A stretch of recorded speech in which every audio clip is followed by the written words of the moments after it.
E quando a gente chega no Brasil, a gente fica triste, porque aquele povo ali perseguido não pode evangelizar nas ruas, senão vai ser preso. Algumas cidades grandes, como a que eu fui, ainda permite que tenha igrejas dentro, mas nas cidades interiores eles queimam as igrejas, põem fogo nas igrejas. E você vê aqueles indianos que são convertidos, a fome e a sede que eles têm da palavra. É uma coisa assim impressionante. E a gente chega no Brasil e a gente descobre que o Brasil leva os crentes a uma facilidade muito grande, porque nós temos um verdadeiro supermercado de igrejas. Temos igrejas de todos os tipos, temos igreja de porta larga, tem igreja de porta estreita, tem igreja que não tem porta. E cada um tem a maneira de se satisfazer segundo o desejo do seu coração, não mais segundo o desejo do coração de Deus. Porque se ele é confrontado num lugar, ele vai para um lugar que não tem confronto. Se ele não aceita certas coisas, ele vai para o lugar que aceita. Mas quando você chega num lugar como a Índia ou África, você muda o seu conceito diante de Deus. E ali você descobre o que é ser crente de verdade. Ali você descobre os verdadeiros crentes, que estão dispostos a morrer pelo Evangelho. Nós estávamos na conferência ali na cidade de Bangalore, e a igreja é uma igreja ligada ao Brasil, mas são pastores indianos mesmo. E tivemos uma experiência porque 9 missionários que estão espalhados pela Índia desta igreja vieram ao encontro.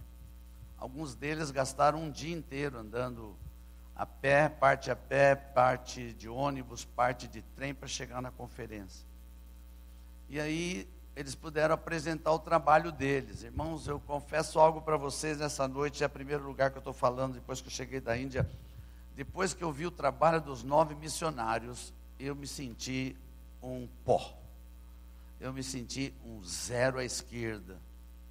E aí me pediram para orar por eles. Eu disse, vocês é que têm que orar por mim. Porque o que vocês fazem e o que nós fazemos, nós não fazemos nada. Ali tinha um rapaz, 24 anos, mora num interiorzão lá. A casa dele é isso aqui, a casa dele. Ele e a mãe dele, é solteiro, cuida de 25 crianças. Depois de apresentar todo o trabalho, eles fizeram os pedidos que eles precisavam. E esse rapaz, sabe o que ele pediu, Olivete? Um violão. Não pediu dinheiro. Pediu um violão para poder tocar para as crianças.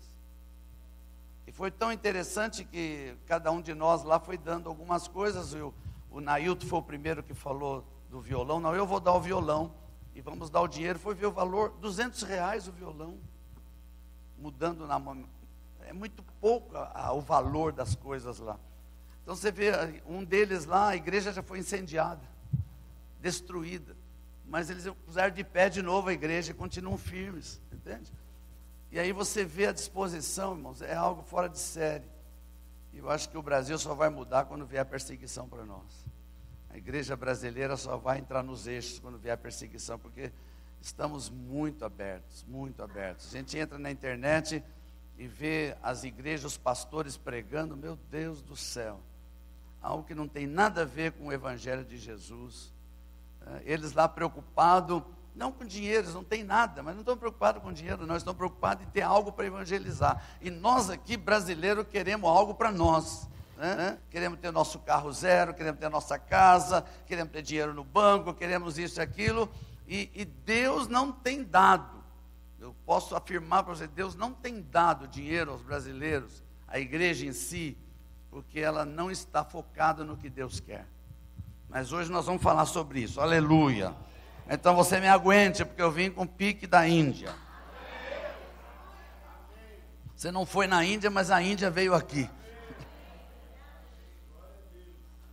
E porque eu fui na Índia, apóstolo Mauri me convenceu que eu tenho que ir na África o ano que vem, já marcou até a data. Falei, santo de Israel. Eu tinha dito que não era meu chamado, mas mudou tudo já, viu? E a misericórdia do Senhor é tão grande para aquele povo, irmãos. É algo assim fantástico, fantástico, fantástico. O que eles amam a gente, vocês não têm ideia, eles não sabem o que faz pela gente. Amorosos demais, é uma coisa assim, fora do normal, fora do normal. mas Deus é bom, amém? E você está aqui essa noite porque Deus vai mudar a tua vida hoje. Põe a mão no teu irmão e fala assim: Ele não vai mudar teu bolso, Ele vai mudar a tua cabeça. E eu quero entrar por alguns assuntos financeiros, um pouquinho diferente do que eu ministrei a última vez quando estive aqui nas 7 semanas do ano passado. Quero ministrar um pouquinho mais profundo sobre por que muitas pessoas não têm sido abençoadas e por que alguns que já foram abençoados perderam tudo. Por que tem pessoas que Deus já abençoou, já deu dinheiro, já deu respostas financeiras. Tem pessoas aqui que podem dar testemunho de bênçãos, mas quando você chega na situação de hoje, não está mais na bênção.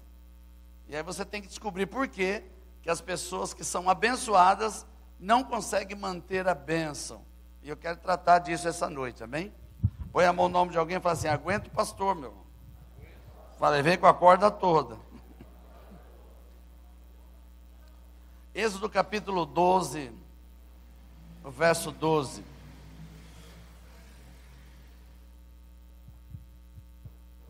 E não foi fácil lá, porque eu falava em português, a pastora Sheila traduzia para o inglês, grande parte deles fala inglês, e o pastor local indiano transferia do inglês para o Tahiti ou outras, Índia, assim por diante, porque eles têm 4 línguas oficiais e 140 dialetos.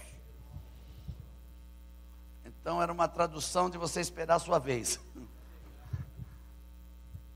Mas Deus foi bom. Êxodo 12, 12, quando se acharam, pode dizer amém? Amém. Porque naquela noite passarei pela terra do Egito, e ferirei na terra do Egito todos os primogênitos, desde os homens até os animais. Executarei juízo sobre todos os deuses do Egito. Eu sou o Senhor. Aleluia. Esse aqui é um princípio que eu quero discorrer sobre esse princípio. A libertação nunca é uma libertação só da pessoa. A libertação envolve principados e potestades. Quando Deus vem trazer libertação para alguém, Ele tem uma guerra pela frente. Essa guerra é sobre os deuses dessa terra que estão segurando as pessoas para deixar de ser libertas. Só para ter uma ideia, na Índia são 32 milhões de deuses. Você achava que aqui tinha muito Deus, aqui não tem nenhum perto do que eles têm lá. São 32 bilhões de deuses. Eles têm deuses para tudo. Então uma libertação de uma pessoa tem que passar por uma guerra. Quando Deus está falando com o povo dele lá no Egito, Ele não está dizendo simplesmente: eu vou libertar vocês. Ele está dizendo assim: vou fazer juízo contra os deuses do Egito. Isso significa que toda vez que Deus vai fazer um juízo, Ele faz sobre uma nação ou sobre uma cidade. E todos que moram ali, crentes ou não crentes, vão passar pelo mesmo juízo. Nenhum amém, está vendo? Amém é quando a gente fala: ó, Deus tem uma bênção para você, aleluia. Deus vai trazer juízo.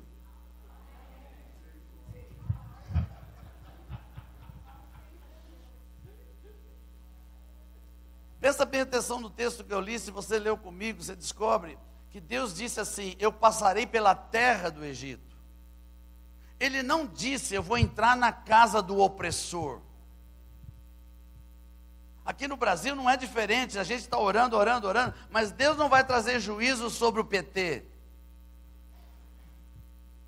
Deus não vai trazer o juízo sobre o MST. Deus vai trazer juízo sobre o Brasil. Porque é uma nação, alô? Então Deus tem um povo lá no Egito que Ele quer libertar, porque é o povo dele. Mas Deus tem princípios. Fala para o teu irmãozinho: Deus tem princípios. Põe a mão no teu irmão e fala assim: Deus não te abençoa porque você é queridinho.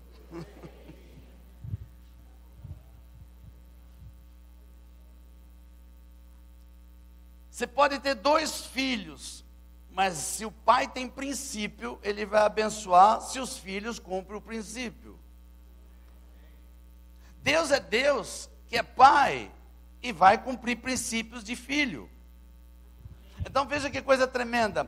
o Egito está debaixo de uma opressão maligna, que são espíritos que trazem miséria, tira o dinheiro das pessoas, tira a saúde das pessoas. E aí Deus vai libertar o povo dele e traz juízo sobre a terra do Egito e uma guerra contra os deuses. Olha que coisa forte. Aí você vai me perguntar, mas e o povo que é de Deus, como é que Deus vai proteger o povo? Quantos querem saber? Deus não poderia mandar um monte de anjos na casa dos egípcios, mata todo mundo e liberta o povo? Mas Deus não é Deus de morte. Deus é Deus de vida. E Deus é Deus de oportunidades. Então o que Deus faz? Estabelece um princípio. Fala para o teu irmãozinho, um princípio. Se o juízo vem sobre todo mundo, quem entrar no princípio é salvo. Vou repetir. Quando o juízo desce, Deus dá um princípio de proteção. Quem entra no princípio está protegido. Quem não entra no princípio, sai da proteção. Qual a estratégia do diabo sobre os filhos de Deus? Tirá-los do princípio. Porque se você sai do princípio, Deus não pode abençoar, porque Deus é Deus de princípio. Põe a mão no irmão e diga assim: Deus é Deus de princípios. Qual foi o primeiro princípio que Deus deu? Ele disse assim: matem um cordeiro. Alô? Matem um cordeiro, pegue o sangue do cordeiro e passe nos umbrais das portas e janelas. Tudo bem? Pensa no seguinte, irmão, cabeça normal. Não tem isso na Bíblia, não tem nas histórias paralelas, mas poderia ter acontecido. De um judeu falar assim: não concordo com isso, não vou matar o cordeiro e não vou pôr sangue. O que ia acontecer mesmo sendo filho de Deus? Ia morrer, porque existe um princípio. Aleluia. Põe a mão no teu irmão e fala assim: tem um princípio. Fala assim: seguiu o princípio, está na bênção. Saiu do princípio, nem vou falar o que é.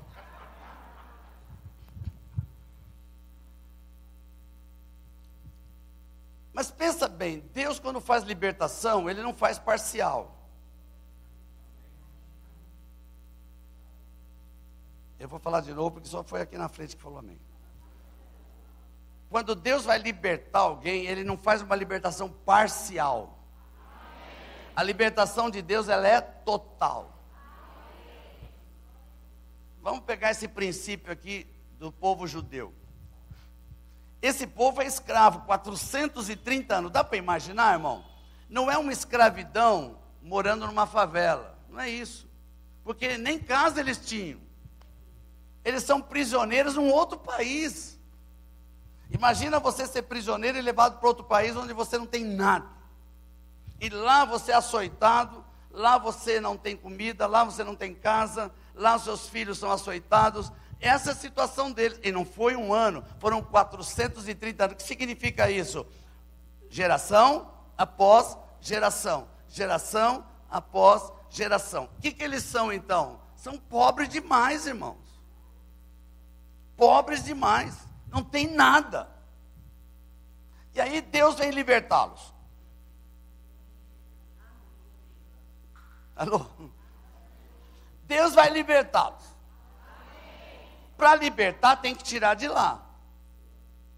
Não pode ficar lá. Tem que ir para um lugar que seja deles. Não vou falar que em terra prometida. Vamos falar lugar que seja deles. Um lugar próprio, onde tem a casa para morar. Onde tem a comida. Aleluia. Como o crente gosta. Deixa para lá. Ok. E tenha liberdade. Então, Deus não vai tirar um povo do Egito para colocar no lugar de miséria. Porque lá já era o miserável. Deus não vai tirar eles do Egito para colocar no lugar onde não tem comida. E Deus não vai tirá-los do Egito para colocar no lugar onde está cheio de enfermidade. Então Deus tem que fazer uma libertação completa. O irmão, teu irmão fala assim: se você está entendendo, hoje, começa uma libertação completa na sua vida.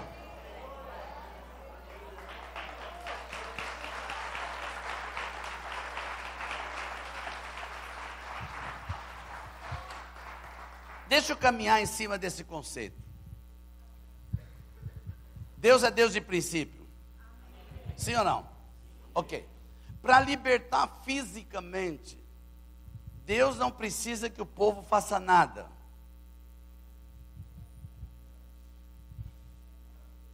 Mas para levar para um lugar novo, Deus tem um princípio. Qual é o princípio de Deus? O princípio de Deus que todo mundo gosta que a gente fale. O dinheiro do ímpio está sendo depositado para o justo. Eu não consigo ficar aqui. Nem na Índia eu consegui. Todos ficaram bonitinhos lá. Eu dei um trabalho para os tradutores que você não tem ideia. Eu fazia filinha atrás de mim. Me diverti. Porque é séria essa questão. Pensa comigo. Se Deus vai libertar você completamente, quais são as áreas que mais você precisa de libertação? Pensa comigo.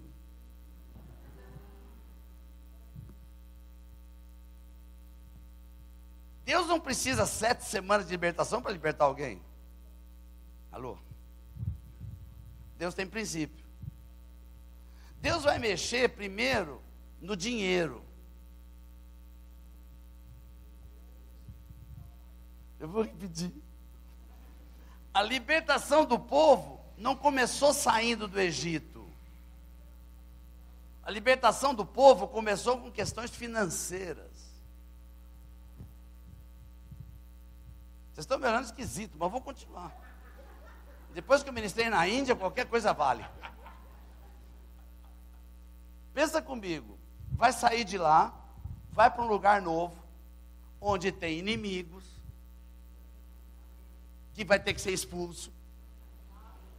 Na expulsão vai destruir as casas, porque guerra destrói. E aí eles vão sair daqui na situação ruim e vão entrar lá na situação ruim. Deus não faz isso. Se Deus vai libertar você, Ele vai tirar você da situação que você está e colocar numa situação melhor. Se não for assim, não é o Deus que eu creio. Alô? Então o que Deus faz? Como é que vai dar dinheiro para esse povo para construir as casas lá? Quem que tem o dinheiro lá? O egípcio. Eles é que têm o dinheiro. Eles são senhores de tudo. Os outros são escravos, não tem nada. Mas Deus quer tirar o dinheiro do egípcio para dar para o justo, que é o judeu. Alô? Deus não podia fazer isso normalmente?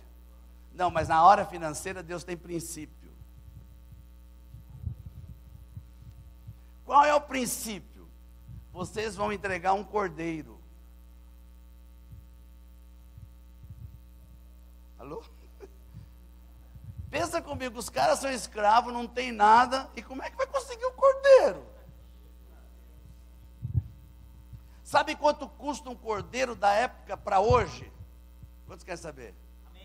R$1.500. O que Deus está pedindo para o pobre? Me dá R$1.500 e eu vou libertar vocês. Coisa doida. Coisa doida.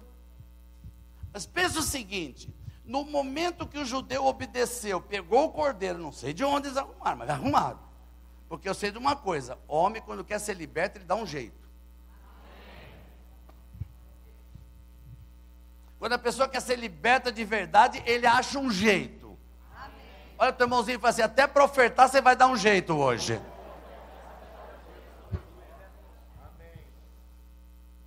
Vamos aqui, vocês estão me acompanhando? Ok. Esse povo está escravo e o egípcio é igual aos americanos, irmão, igualzinho. Eu vou contar por quê. O americano não põe a mão na limpeza, não põe a mão no lixeiro, não põe a mão nas coisas ruins. Eles pegam os brasileiros, que vão para lá para ganhar dinheiro e viram escravo deles. Os egípcios também usavam os judeus como escravo. Quem é que construía as coisas? O judeu. Quem é que fazia a limpeza? O judeu. Você acha que o egípcio quer que eles saiam de lá? só ele, como o próprio Faraó. Porque Faraó está no palácio, tranquilo, o povo está tranquilo. Enquanto o povo está tranquilo, o Faraó está tranquilo. Agora Deus manda eles matar um cordeiro. Mas na mesma noite que o cordeiro morreu, o primogênito do egípcio morreu. Essa é a parte de Deus. Fala para o teu irmãozinho, a parte de Deus é o juízo. A parte do Filho de Deus é a entrega.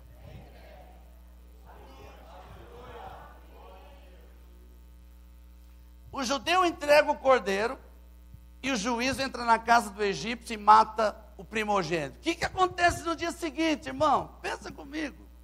O egípcio, apavorado com a morte do filho, falou: nós vamos morrer todo mundo.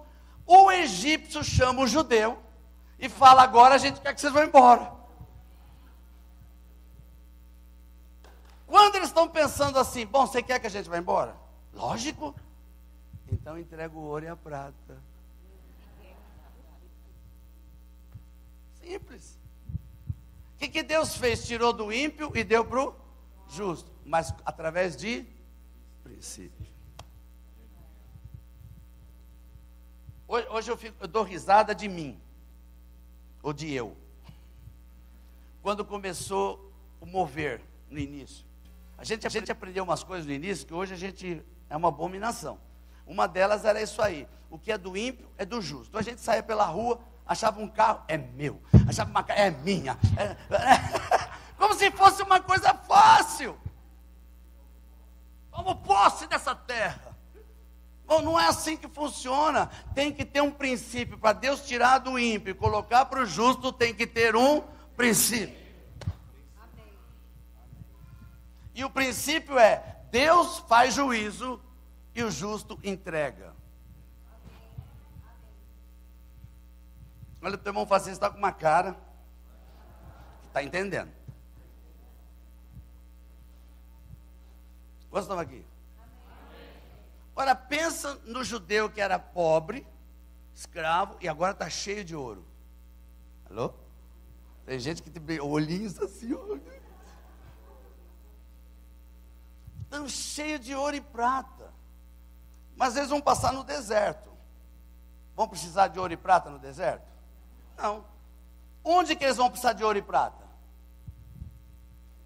Lá para construir casa, fazer as pomares, as fazendas, criar gado e tudo mais que eles vão fazer. Tudo aqui? Quantos estão comigo? O que o diabo está olhando? O diabo está olhando, não é o povo. O diabo está olhando, é o reino. O que o diabo está pensando? Se esse povo entrar lá, com o dinheiro que eles estão, o meu reino vai perder.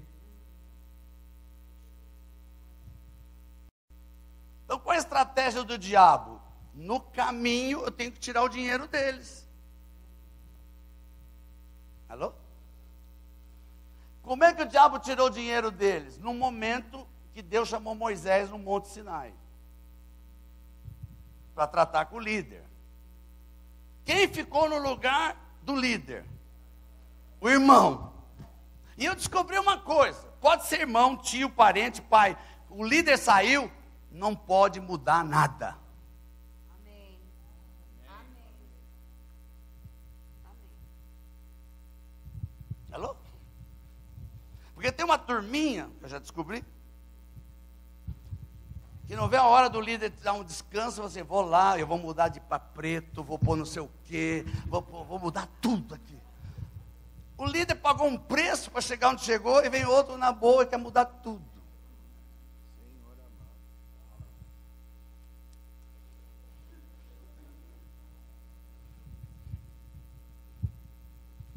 Arão fica no lugar, é irmão, mas irmão não é o líder. Líder é o líder. Pai não é líder. Irmão não é líder. Líder é o líder. Moisés vai para o Monte Sinai e fica 40 dias e 40 noites na presença de Deus. Não mandou nenhum zap. Nem e-mail. O que o diabo veio? Botou na cabeça do povo que Arão já é, que Moisés já era. Aí começa a fazer a cabeça do substituto. Alô? E começa a encher a cabeça do substituto, dizendo assim: tudo que Moisés ensinou não é bem assim. Vocês precisam ter uns deuses próprios, não é aquele Deus, porque aquele Deus levou Moisés e sumiu com ele. E o povo falou: é verdade, precisamos de Deus. Ele falou assim: então entrega o ouro e a prata para fazer outro Deus. E fizeram um. Dá para imaginar o tamanho do bezerro de ouro? Quantos estão aqui comigo? Tudo aquilo que Deus deu para eles, eles perderam no meio do caminho.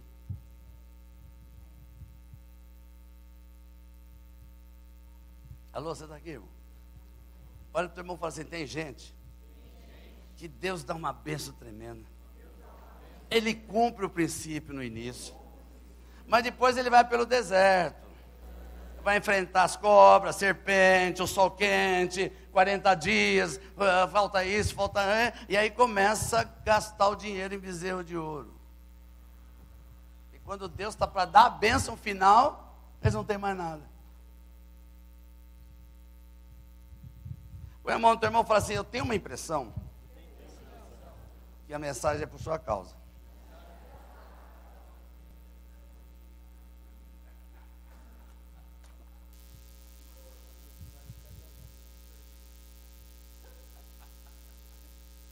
Sabe o que Deus estava falando com Moisés lá em cima? Quantos querem saber? Diga ao meu povo lá embaixo: nunca apareça diante de mim de mãos vazias. E a pergunta é: se Deus está pedindo para entregar algo, para quê? Se Ele já deu.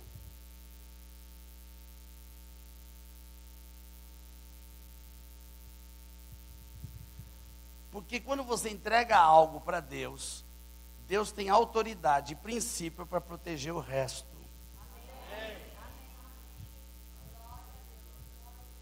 O único problema é que o diabo leva vantagem porque Moisés estava fora.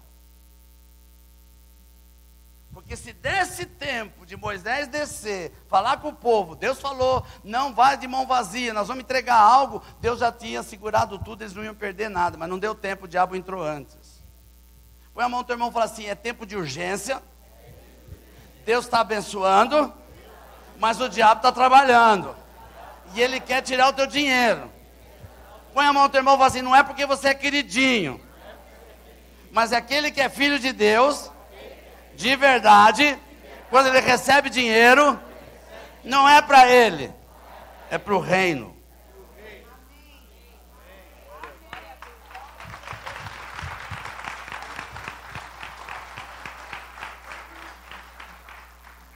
Vocês estão me entendendo?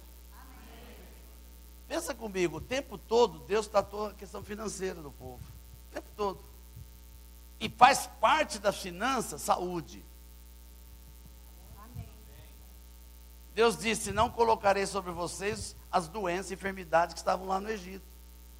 Porque eles precisavam passar 40 anos no deserto e não gastar o sapato, nem a roupa, porque não ia ter nenhum shopping no caminho, nem Casa Bahia. Então eles tinham que passar 40 anos no deserto, e quando terminou os 40 anos, olharam o sapato, era igual. Isso é milagre. Eu não tenho dúvida que isso é um milagre. Isso é a proteção de Deus. Olha, teu irmão fala assim: porque tem princípio que Deus cumpre se nós cumprirmos a nossa parte. Vocês estão aqui comigo? Senhor da graça. Agora Deus vai levá-los para a terra prometida. Lógico que cada um tem a sua terra prometida diferente do outro. Você nunca queira ser igual a ninguém.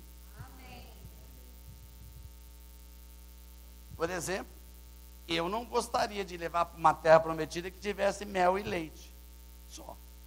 Eu queria ter picanha, pudim de leite.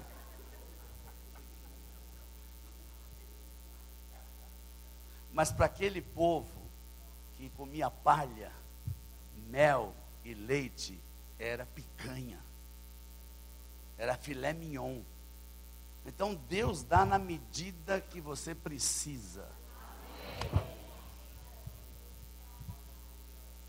Quantos estão aqui comigo? Põe a mão do teu irmãozinho para ver se você está prestes a entrar na maior churrascada do mundo.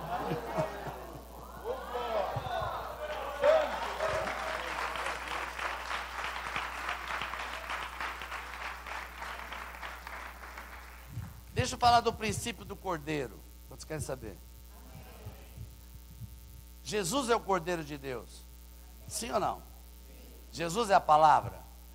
É a mesma coisa? Sim ou não? Ele é a palavra, ele é o cordeiro. É a mesma coisa. Sim ou não? Veja, Deus mandou eles comer o cordeiro. Mas disse para eles comerem todo o cordeiro. Não podia escolher. Ah, eu gosto da coxa. O rabinho tira fora. Né? Não, Deus falou, come tudo. Aliás, não precisa falar para crente isso, né? Come tudo. Mas Deus disse para eles, comem tudo. Irmãos, a gente pensa que isso é só físico. Deus está falando algo profético. Ele está dizendo que Jesus é o cordeiro, Jesus é a palavra, e eu não posso escolher na palavra o que eu gosto e o que eu não gosto.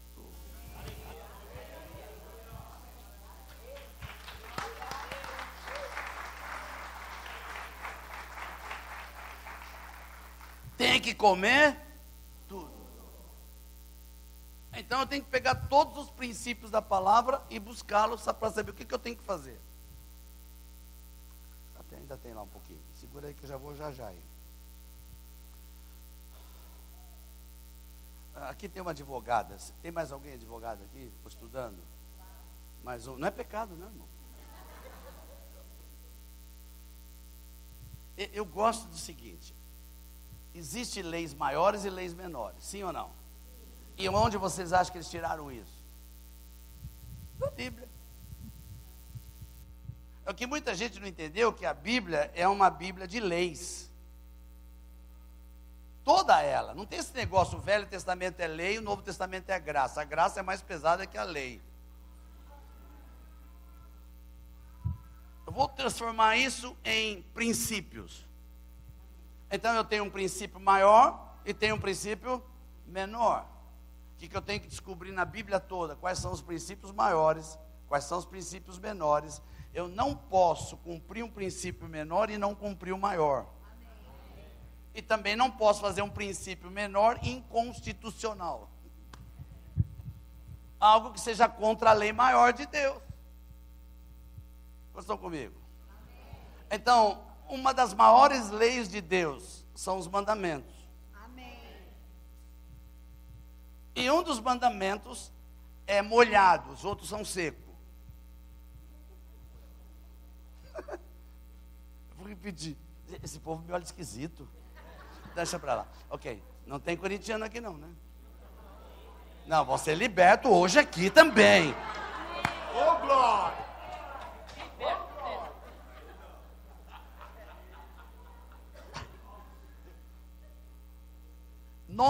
São 10 mandamentos. Sim ou não? 9 são secos. E um é molhado. O que é mandamento seco? Mandamento que não tem explicação. Por exemplo, não matarás. Acabou. Ele não disse não matarás com faca. Não matarás pelas costas. Não, é não matarás qualquer tipo. Não adulterarás. Não é, não adultera com o vizinho, tudo bem. Mas pode ser com... Não é assim não, irmão. Não adulterarás e acabou. É seco. Gostam aqui? Mas quando ele diz honra, é molhado. Porque honra pai e mãe para que se prolongue os teus dias e viva bem. Que significa viver bem? Muito, com saúde e com dinheiro.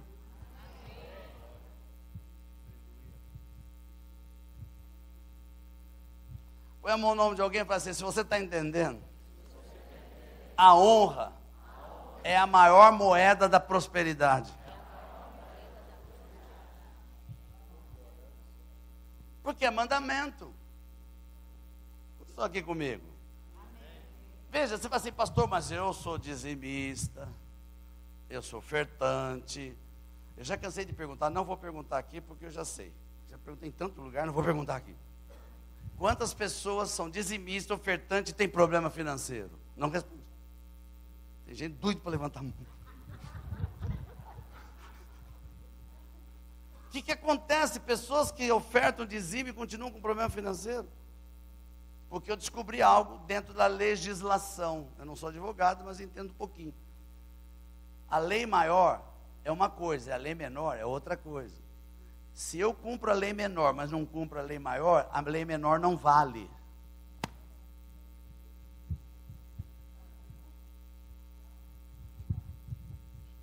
O que eu estou entendendo?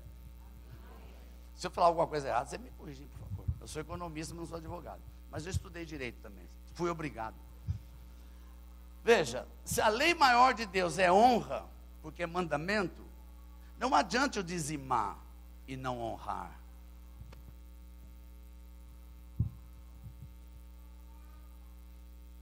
Porque dízimo e oferta está falando de uma área, que é finanças. Honra fala de tudo. Uma pessoa que não honra, não adianta dizimar e semear, irmão. Pastor, você está invalidando o dízimo e oferta? Não, porque o dízimo e oferta são leis menores. Eu tenho que cumprir a lei menor, mas eu tenho que cumprir a lei maior. Olha para o teu irmão e fala assim, quem não honra, pai e mãe, não adianta dizimar.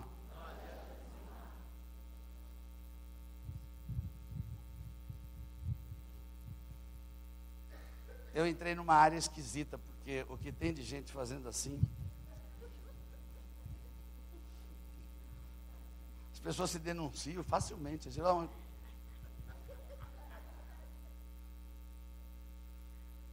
Repete comigo, honra teu pai e tua mãe, para que vivas bem, e muito.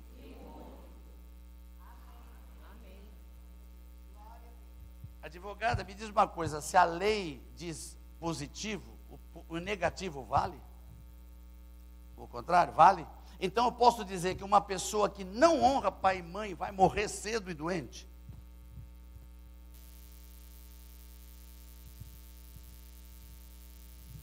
Então esse camarada que não honra pai e mãe, ele vem e dizima. Deus vai abençoar? Não pode, porque ele está no princípio maior do reino, que é desonra.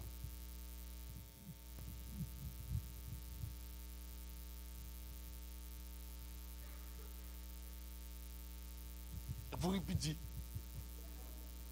A honra é a maior moeda da prosperidade, porque ela faz você viver muito, com saúde e bem. Pega a tua mão direita, vai. Não fizer uma vez. Nossa, cansei os indianos lá com isso. Põe a mão no ombro de alguém e diga assim, ele está falando o seguinte para você. Se você desonra, vai viver pouco, e vai viver doente. E não me chame para orar por você. É só honrar que muda tudo.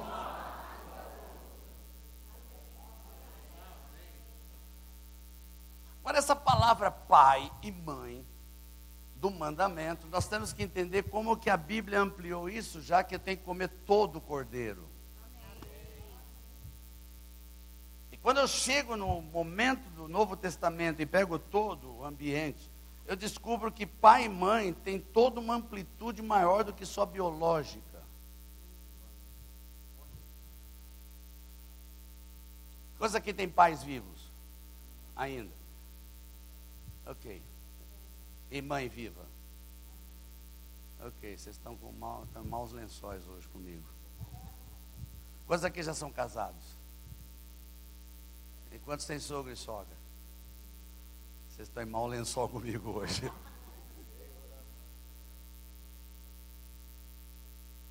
Se nós temos que entender todo o projeto de Deus, quando eu casei, Deus fez um projeto. A minha sogra e o meu sogro se tornaram pais.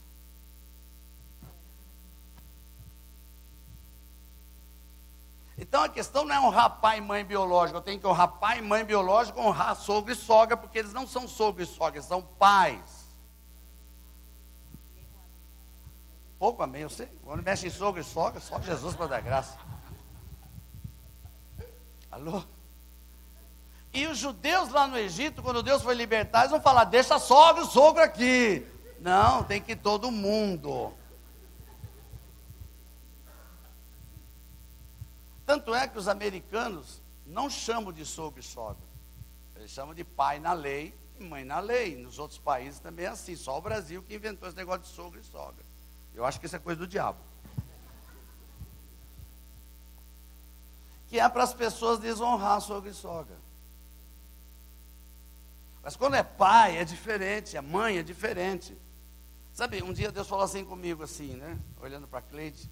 Deus falou assim, nunca esqueça que foi por causa do pai e da mãe dela que ela existe. E se o pai e a mãe dela não existissem, ela não existiria. E a segunda coisa, foi você que tirou ela da casa do pai e da mãe. Cuida dela até o fim.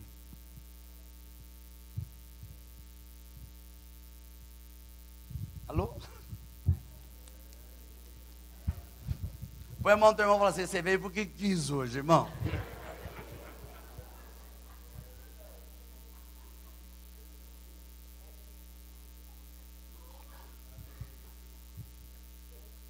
Agora, qual é a função do dízimo? Se eu falei de honra, qual a função do dízimo e da oferta dentro do princípio de honra? E aí que está o segredo. Como você quer saber? É hoje, Flávio, é hoje. Se eu estou dizimando, eu estou honrando a Deus.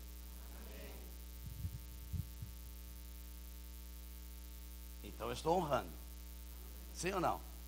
Porque a Bíblia diz assim, honra a Deus com os teus dízimos, ou com as primícias do teu rebanho.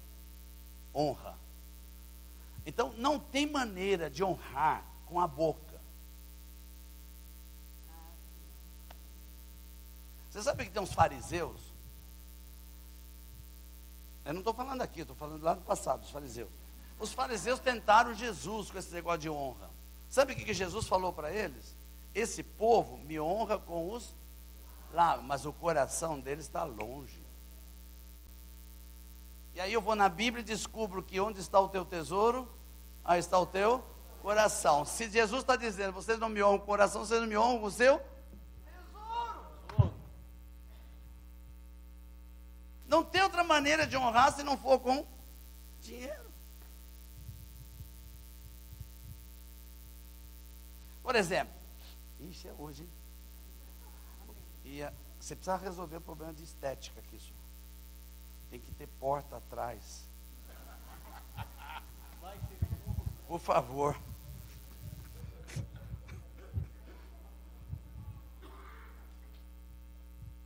Quantos aqui tem pais vivos? Pais vivos, pai e mãe vivos. Ok. Vocês têm que honrá-los.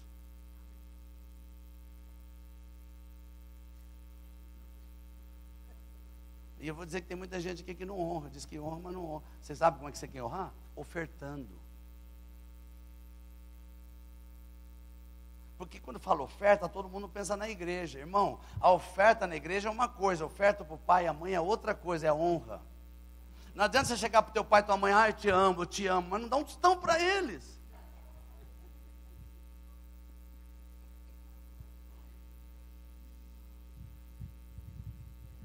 Alô? Pega a tua mão direita, põe no ombro de alguém e fala assim, essa pegou você direto, irmão. E não disfarça.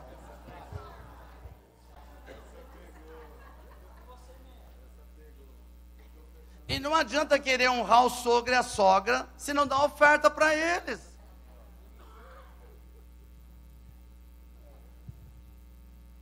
Ai, sogrinho, cadê?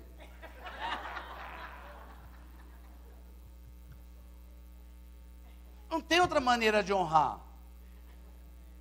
Agora veja, nós estamos no Novo Testamento. Sim ou não? E aí veio a igreja. Para que veio a igreja?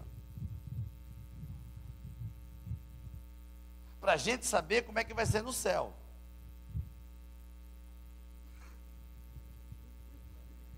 Como que vai ser no céu? Vai ser todo mundo uma família, com um único pai. Mas como é que eu vou aprender a honrar o pai, se eu não honro aquele que Deus colocou como pai espiritual? E não adianta, Olivete, o pessoalzinho seu aqui, ai, como eu amo você, cadê?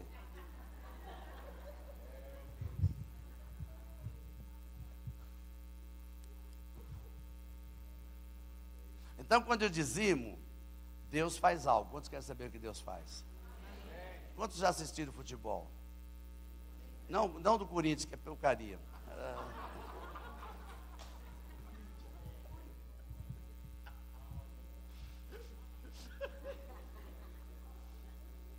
Quando eu saio de São Paulo, vou para outros estados, aí eu já paro de falar do Corinthians, eu tenho que falar do Flamengo. Eu tenho que pegar aqueles que dão mais ibope, irmão. Lógico. Né? É o Flamengo, não tem jeito. E aí pensa o seguinte, né? Vamos pensar claramente aqui sobre essa questão. Se você quer dizimar, tem que ter um princípio. E até onde eu sei, eu não consultei o meu teólogo aqui. Ele sabe que quando tem dúvida de grego e hebraico, eu consulto ele. Né? Ele estudou para isso, para me ajudar. Né? Ele não sabia disso. Né? Ok. Mas até onde eu sei, dízimo só tem uma finalidade. A Bíblia diz assim: eu repreenderei o devorador. Quem viu futebol sabe que o juiz tem cartão vermelho. Para que serve o cartão vermelho? Para expulsar. Meu irmão, o dízimo é o cartão vermelho do teu jogo financeiro. Glória a Deus. Quando você entrega o dízimo, o juiz, que é o único, que é Deus, está escrito a palavra, Deus é o juiz. Aleluia. Mas se o Deus apitasse o jogo do Corinthians, ia ser terrível. Mas deixa para lá. Deus é o juiz, e quando você dá o dízimo, Deus tem na mão um cartão vermelho. Quando o devorador entrar no teu jogo, ele fala: está expulso, você não pode entrar nessa casa, você não pode entrar nessa casa, você não pode entrar nessa casa.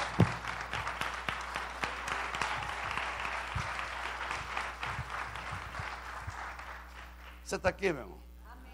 Não, porque tem gente que chega para mim e diz assim: pastor, eu dou o dízimo, e quando chega no fim do mês, pago todas as contas, mas não sobra nada. Eu falo: está tudo certo. O dízimo não foi feito para dar dinheiro a mais. O dízimo foi feito para repreender o devorador, para não levar o que você recebe. O bezerro de ouro é quando você não dá dízimo, você gasta em bezerro de ouro. Que é o roubo do que você tem. O bezerro de ouro foi o roubo do ouro deles. Você não dá o dízimo, o devorador entra e tira, a conta da farmácia vai aumentar, vai quebrar não sei o que não quebrava, o carro vai gastar mais. Você vai fazer as contas e fala assim: onde foi todo esse dinheiro? Olha para o teu irmão e fala assim: bezerro de ouro. Isso é o dízimo. Põe a mão no ombro de alguém, vai, me ajuda, por favor, diga assim: dízimo não é invenção da Igreja Universal.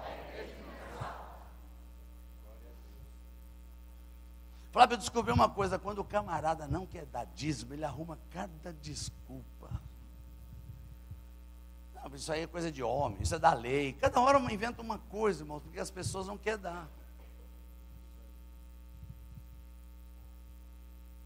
A coisa é séria, sim ou não?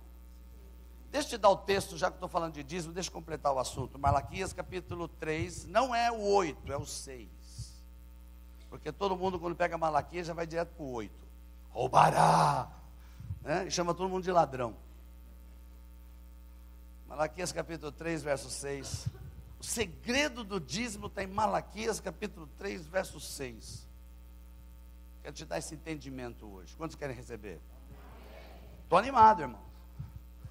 O fuso horário está aqui, mas estou animado. Eu tenho que ficar animado, senão eu durmo, irmão. 3,6. Leia comigo. Porque eu, o Senhor, não mudo. Aqui está o segredo. Deus está falando com o povo dele. Vocês é que mudaram, eu não mudo.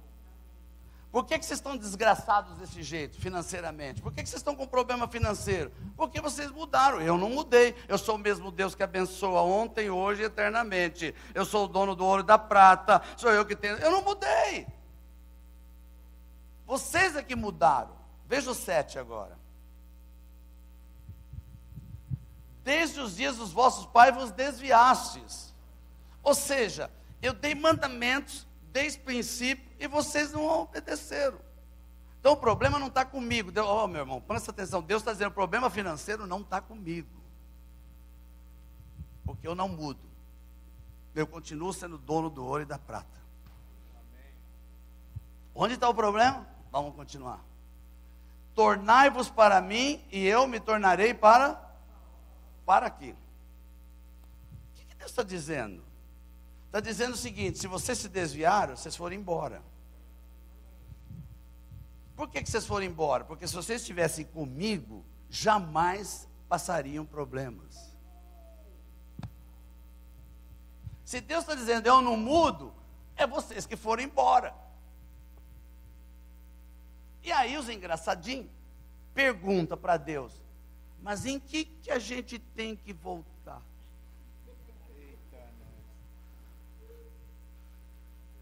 Como se não soubesse de nada. Mas veja o 8. Parece que não tem nada a ver o assunto. De repente entra, roubará o homem a Deus? Mas o que está vendo na sequência? Vamos lá. Alguém aqui já foi assaltado? Só os que foram assaltados. E depois que você foi assaltado, o ladrão falou, vamos andar junto pro resto da vida, eu gostei de você. Qual é a função do ladrão quando rouba? Foge. Sim ou não? Deus está dizendo, eu estou aqui, eu continuo aqui, eu não mudei, vocês é que foram embora.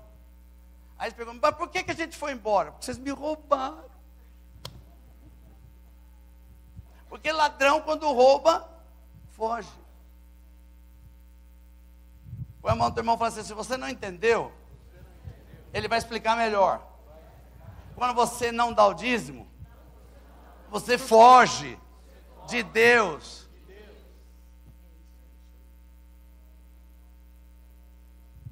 E Deus está dizendo, volta para mim. A misericórdia dele é tão grande que ele está dizendo, volta para mim que eu volto para vocês.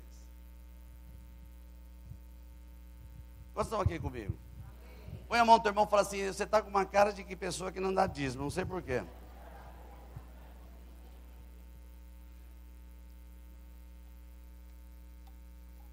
Quantos querem ser abençoados? Olha para o teu irmão e diga assim, ponto número 1. Honra. Ponto número 2. Dízimo. Agora, para aqueles que querem um pouco mais, aleluia. Para aqueles que não querem viver só no... Fechou a conta do mês, está tudo certo, mas não sobrou nada. Para aqueles que querem um pouquinho a mais, tem que entrar no profético. Olha para o teu irmão e fala assim, profético. Fala assim, você vai ter um entendimento profético diferente. Fala assim, o profético. Repete comigo, o profético. Não é só para tocar chofar. Profético. Não é só para profetizar. Profético. É para ofertar. Amém. Vou te dar um caso aqui, muito interessante. Quantos aqui já expulsaram demônio de alguém? Só vocês? Você nunca expulsou demônio de você mesmo? Não? Você chega no espelho e fala, sai capeta da minha vida agora. Quantos creem que é difícil expulsar demônio de um pai de santo? Desses bem demoniados. É difícil ou é fácil? Para nós, humanamente falando, é difícil. Para Deus é tudo fácil. Tudo bem? Agora imagina 400 pais de santo. Ao mesmo tempo. Você já passou por isso? Nem eu.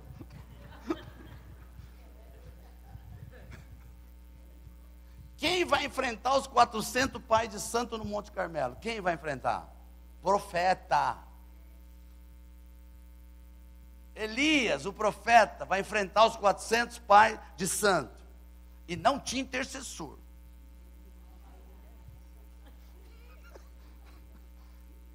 Porque hoje em dia a gente vai expulsar demônio pai de santo, a gente leva 30.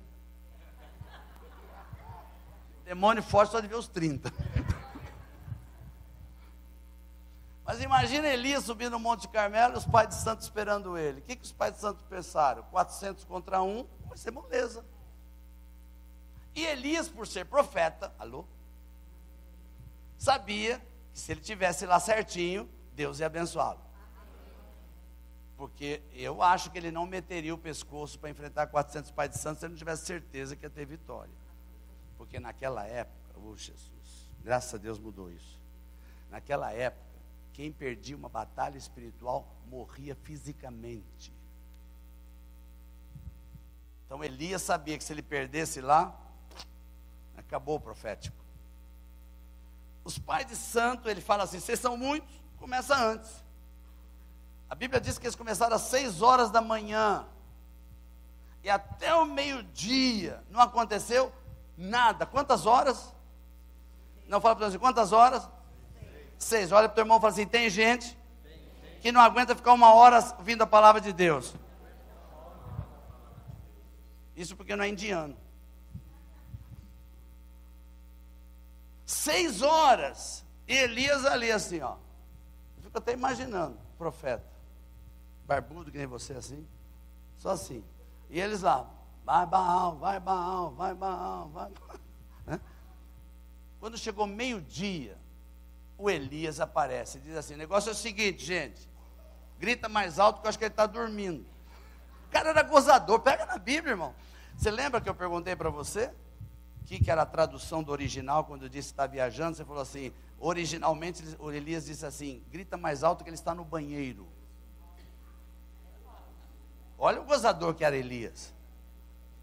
Os 400 pais de santo ficam com raiva, o que eles fazem? Pegam a faca e começam a derramar sangue, porque ele sabia que quando o sangue desce, os bichos aparecem. Mas nem assim desceu nada. Que hora que ele... Ai, gente, a Bíblia, 1 Reis capítulo 18, depois você procura. Que hora que Elias disse, agora é minha vez. Lê. Está escrito assim, na hora da oferta de manjares. O que o profético sabe? Na hora da oferta, é a hora que Deus desce fogo. Quando eu tive esse entendimento, eu falei, meu Deus, é por isso que é uma luta para ofertar, porque o diabo não quer. Porque se você oferta na hora da oferta, fogo desce. Olha para o teu irmão e fala assim, você vai ver uma coisa incrível um dia. Você vai ver o dia que você ofertar de verdade, você vai ver os bichinhos sair tudo da tua vida, e vai haver cura sobre você. Porque a oferta move o profético. Repete comigo, dízimo, repreende o devorador. E a oferta move o profético. E o que acontece quando o profético move? O fogo desce, e quando o fogo desce, queima os bichinhos, queima o sacrifício, depois é só orar para a chuva vir. Amém. E a chuva veio em abundância. Amém. Eu estou me entendendo? Amém. Olha para o teu irmão e fala assim, então essa noite é o seguinte, lei maior, honra teu pai e tua mãe, honra teu sogro e tua sogra, honra teu pai espiritual e honra a Deus. E o inimigo é expulso com o dízimo. E você quer um pouco mais? Oferta. A oferta para mim, irmãos, me perdoem. Os princípios de Deus vão ser cumpridos independente de pregar sobre eles ou não. Exemplo, eu não preciso mais pregar que quem semeia colhe. Está escrito na palavra. Então o princípio de semeadura e colheita vai acontecer independente de eu pregar ou não. Porque é um princípio de Deus. Quantos estão aqui? Mas se eu tiver um entendimento profético, que a minha oferta vai mover o profético, vai descer o fogo de Deus, além do princípio que vai acontecer, tudo aquilo que está no profético vai acontecer na minha vida. Quanto está entendendo? Pega a tua mão direita. Fala assim, Senhor, dá graça e misericórdia para meu irmão e minha irmã aqui do lado.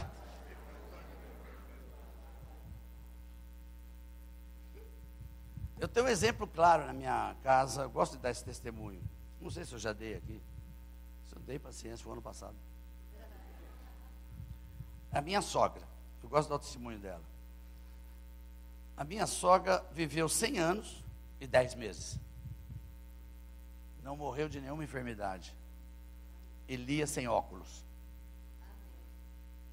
Forte. O que aconteceu?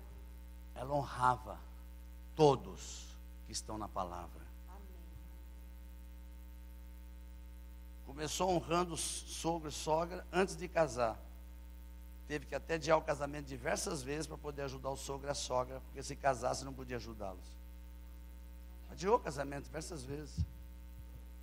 Honrar pastor, ela não tinha o menor entendimento disso que a gente está falando. Não tinha, mas honrava. Um dia o filho mais velho, e quem é mãe sabe o que eu vou falar. Filho pode estar errado, mas a mãe defende. Sim ou não? É normal, irmão. Não dá uma de crente. Aí eu não. Para com isso. Defende mesmo, mesmo errado. Um dia o Sérgio, que é o mais velho, chega em casa e diz assim, eu briguei com o pastor, porque o pastor não sei o quê. Ela pegou na orelha dele assim, volta lá e vai pedir perdão, porque ele é o anjo da igreja.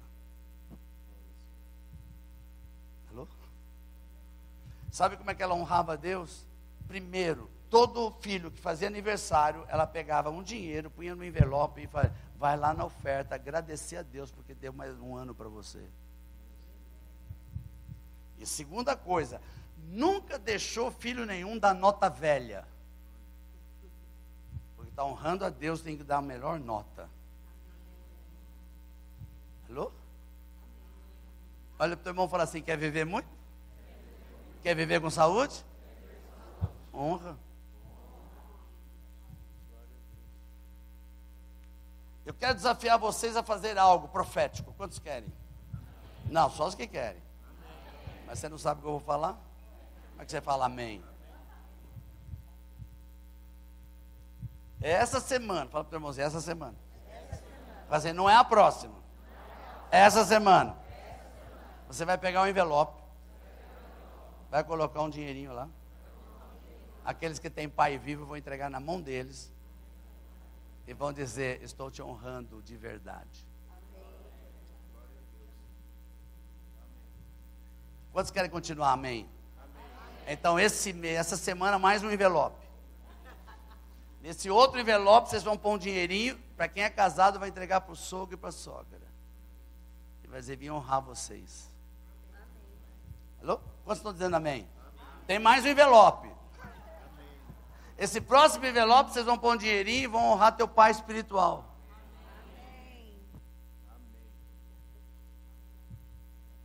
E mais, vai entregar o dízimo para honrar a Deus.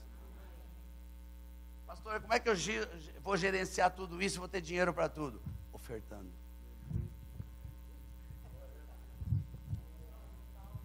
É só ofertando que Deus vai me dar do ímpio para mim. Vai tirar do ímpio e pôr na minha conta. Só ofertando, não tem outra maneira. Entregando o cordeiro, que ele vai tirar do ímpio. Não tem outra maneira. Tem que entregar o cordeiro, tem que entregar o cordeiro.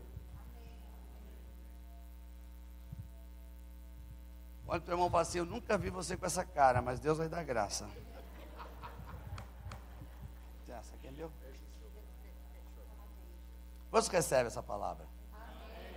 Olha para o teu irmão e fala assim, princípio, Deus cumpre, porque foi Ele que fez. E se você cumpre, Deus tem que cumprir, porque foi Ele que fez.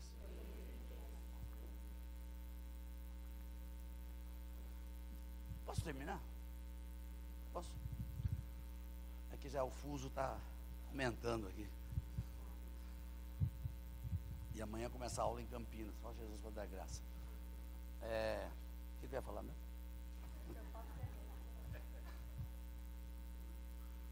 Meu Deus, deu um branco geral aqui. Olha, honrar é moeda de prosperidade. Repete comigo, honrar. Moeda da prosperidade. Honra pai e mãe. Honra sogro e sogra. Honra pai espiritual. E através do dízimo, honra a Deus. E para mover o profético, é a oferta. Eu não preciso ficar barganhando com Deus. Porque é princípio. Eu semeio.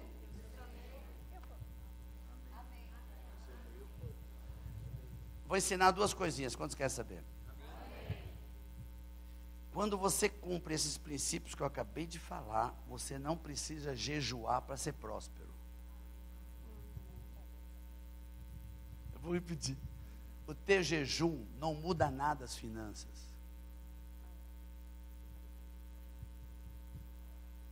Se você jejua e não dá nada, irmão, você vai ficar pobre e magro.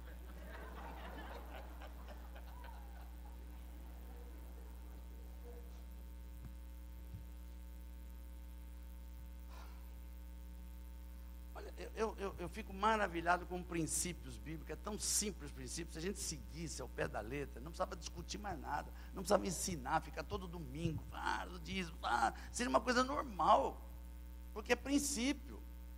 Jesus fala em Marcos 16 assim, em meu nome expulsarão demônios.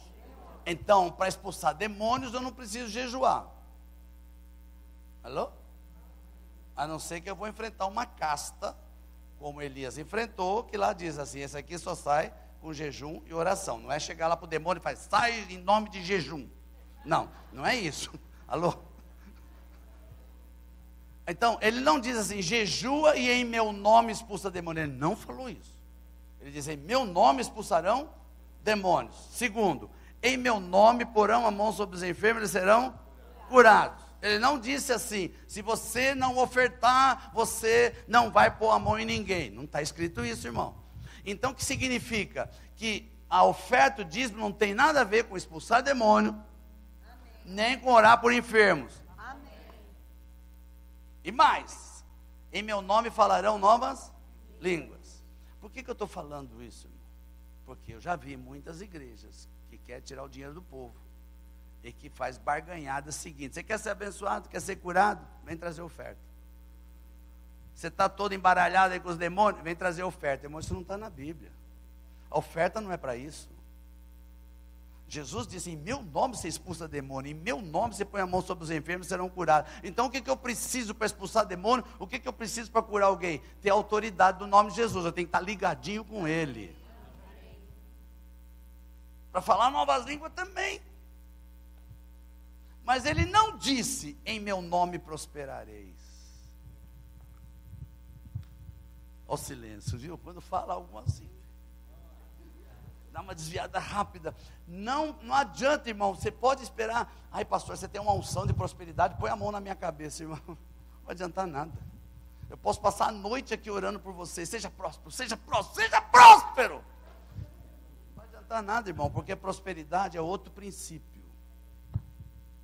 Prosperidade é honra, dizimar e semear. Quantos entenderam? Amém. Quantos querem mudança de vida? Amém. Eu vim aqui para dizer algo para você. Eu sei que vai mexer na cabeça. O Deus que eu creio, que deu esses princípios, se eu cumprir, Ele não está preocupado em pagar minha dívida de amanhã. Ele não está preocupado que eu estou com uma conta devedora. Ele não está preocupado porque eu estou com dever. Não, ele está preocupado em mudar minha cabeça para nunca mais ter dinheiro jogado fora. Amém.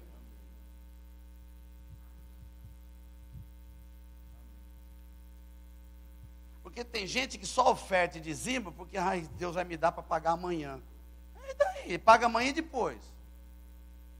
O Deus que eu creio quer mudar meu estilo de vida. De tal maneira que eu vou viver de uma forma que semear, dizimar, não precisa ninguém mais falar para mim. Honrar, ninguém mais precisa falar. É estilo de vida, porque no meu estilo de vida, Deus vai mudando a minha situação financeira. Amém. Então eu posso falar que eu sou próspero. Amém. E sou muito próspero. Amém.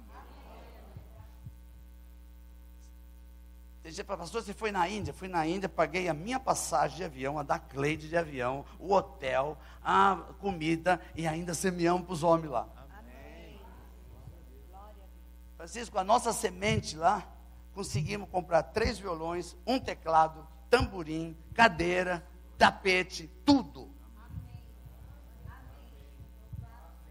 Você fala, pastor, você voltou com quanto? 0.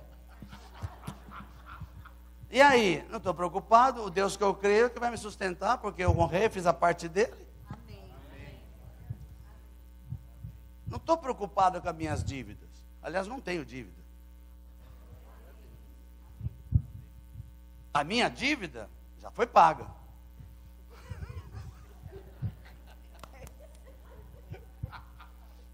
Porque Jesus disse que pagou o escrito da dívida. Então, chega para o banco e fala, está pago.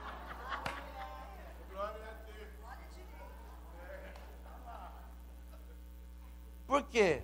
O Deus que eu creio, eu cumpri o princípio, eu dei o cordeiro, eu estou semeando, eu estou dizimando, eu estou honrando todos que têm que ser honrados. Deus não vai falhar de hipótese alguma. Amém. Você está aqui, irmão? Põe a mão no teu irmão e fala assim, então, essa noite é noite de reconciliação. Para quem não é dizimista, vai fazer voto diante do Senhor e expulsar o devorador. Não você, mas você dá o dízimo, é o cartão vermelho. E pastor, como é que eu faço para honrar? Já te falei, arruma os envelopinhos. Deixa eu falar, a honra não está ligado à quantidade, a honra está ligado ao coração. Tem pessoas que falam assim, pastor, quanto que eu vou dar para o meu pai? Eu não sei, você tem que dar o que você pode. Deus não exige coisa além do que você pode. Vai chegar um tempo que vai sobrar tanto na tua vida. Só 2 pegaram, mas 3 pegaram. Eu vou repetir, vai sobrar tanto se você praticar os princípios, vai sobrar tanto dinheiro, que a construção desse tempo vai sair em menos tempo do que você imagina. Qual é o problema dessa igreja? O problema dessa igreja é que o diabo não quer que isso aqui aumente. O diabo não quer que amplie isso aqui. O diabo não está preocupado com o pastor Olivetti, com o apóstolo Olivetti, nem com esse. Não estão preocupados com vocês, não. Está preocupado que esse povo seja próspero. Porque se eles forem prósperos, vão dar dízimo maior, vão ofertar mais, e a construção sai rápido. Se sair rápido, vai vir mais gente. Amém. Não sei porque que tem gente ainda acha, não, o diabo está preocupado comigo. Está nada, irmão. Está preocupado com Deus e o reino dele. Por isso que tem muita gente que é crente e o diabo não está nem aí. Que você não oferta no dizimo, o diabo está preocupado. Alô? Não está preocupado. Eu já descobri que o diabo não se preocupa com os seus.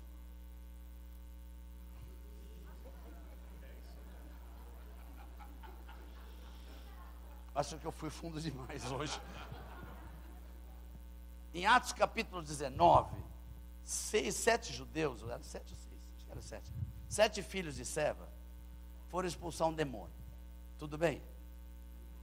Eles foram expulsar um demônio. Demônio é do outro time, é do Corinthians. Não, perdão. Demônio é do outro time, ok. Eles foram expulsar o demônio. E o demônio disse o que para eles? Eu conheço o Paulo, eu conheço Jesus, mas vocês eu não conheço. Esses 7 eram de Deus ou era do inimigo? Eles eram crentes ou não eram? Não eram. Eles não eram crentes, tanto é que eles nem sabiam que era Jesus. Eles chegaram para o demônio e falaram, em nome de Jesus que Paulo prega. O diabo disse para eles, eu conheço Jesus, eu conheço Paulo, mas vocês eu não conheço. Aí você pergunta assim, mas peraí, se ele é do time do diabo, por que o diabo não conhece ele? Porque o diabo não se preocupa com quem são seus. O diabo está preocupado com quem implanta reino. Eu conheço Jesus, meu Deus, ele veio aqui para trazer o reino. Eu conheço Paulo, Paulo veio para montar um negócio aqui, acabar comigo. Esses eu conheço, mas vocês eu não conheço. Por isso, queridos, vou falar algo para vocês. evita expulsar demônio, porque se o demônio falar que não te conhece, você está mal.